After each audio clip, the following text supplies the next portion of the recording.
The 49ers and the Texans real quick here. 49ers practice report from Matt Barrows. Renardo Green and Upton Stout were full go after being limited Wednesday. Diamador Lenora, a no-go for the second straight day.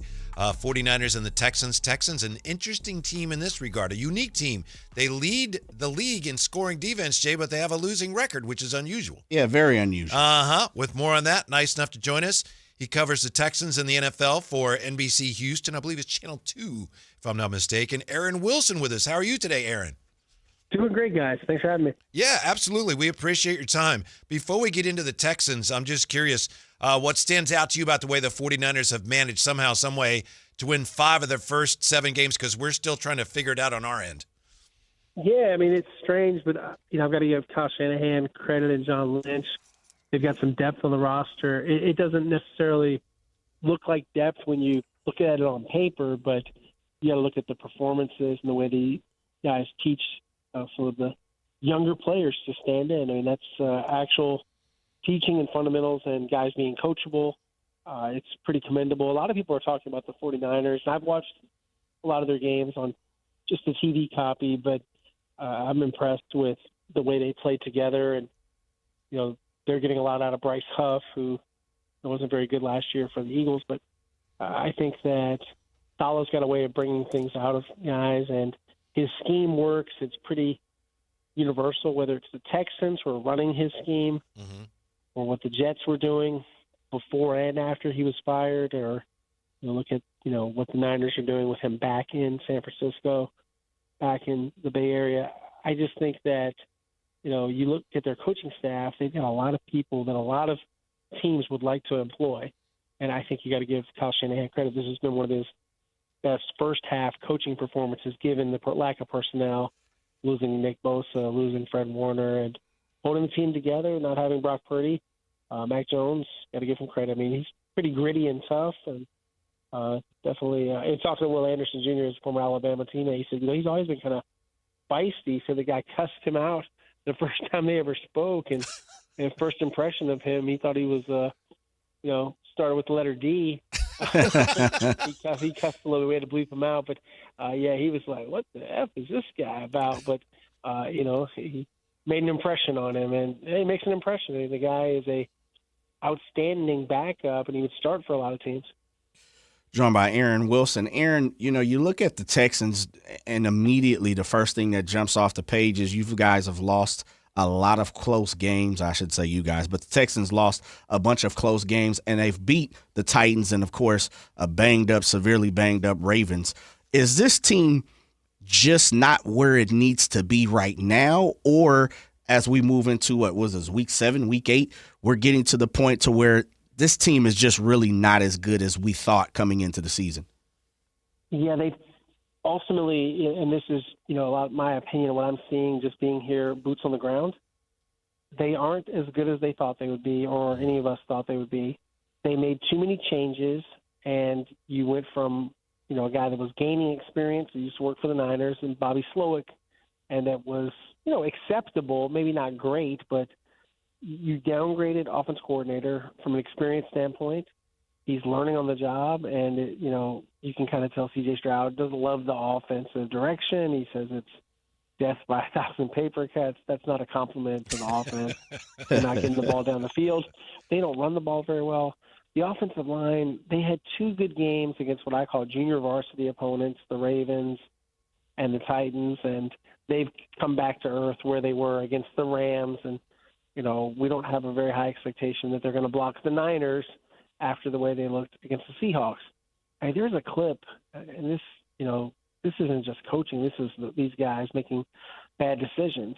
You probably saw the Ernest Jones untouched blitz where he sacked C.J. Stroud. It should have been a touchdown, but their defensive player fumbled it out of the end zone for a touchback.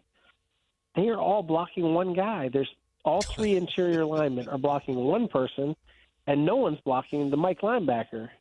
That's just poor. And when I pointed that out to Nick Caley today, he said, that is just unacceptable. That's not what we want. And he used the words disappointing and frustrating. And he said, he's accountable. He had a I would say a stand-up, accountable press conference, but I don't know what the answers are. I mean, how do you improve? There's no one on the bench. Like in every team, they don't really have any real depth.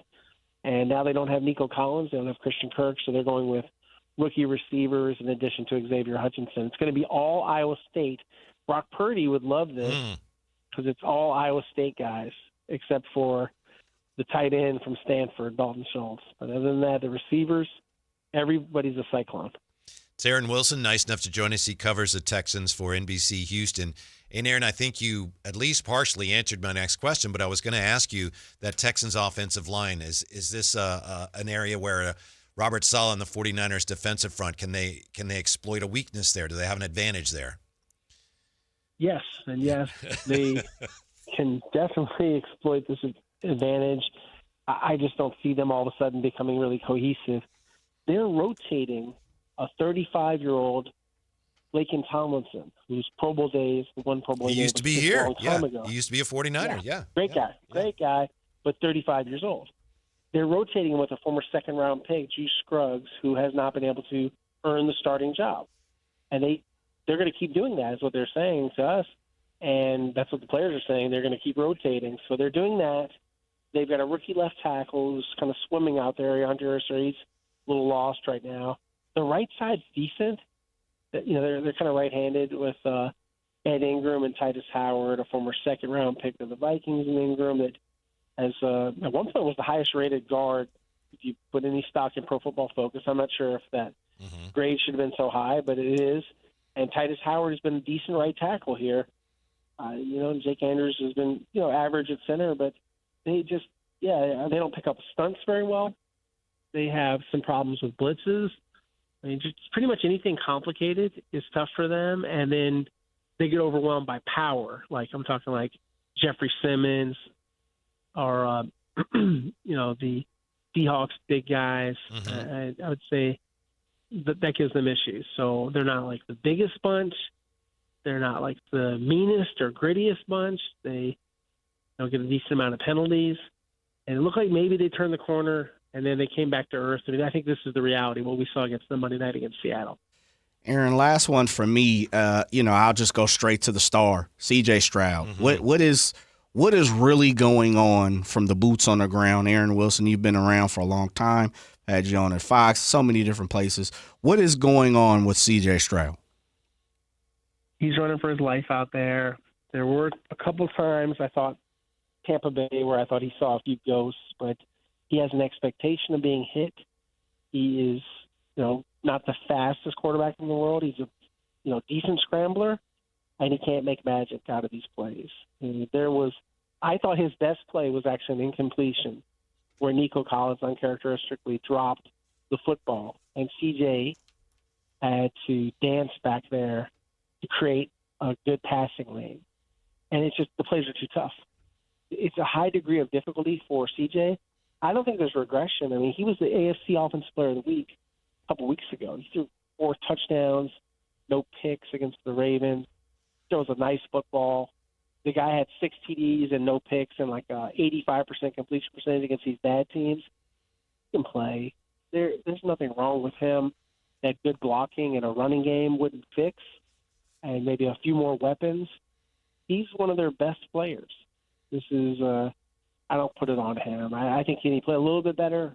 Yeah, but if they don't block for him, then it's a bunch of but what are you going to do?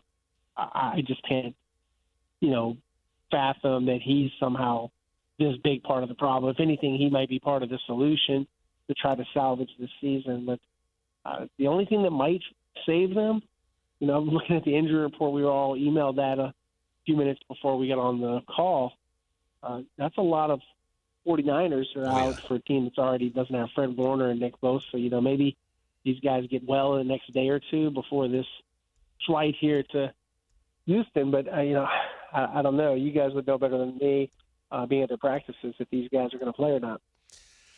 Oh, they'll find a way. Aaron Wilson, we appreciate your time very much, Aaron. Enjoy the game. Thanks for your time. We'll talk to you soon. All right, guys. Take care. Yeah. I don't know.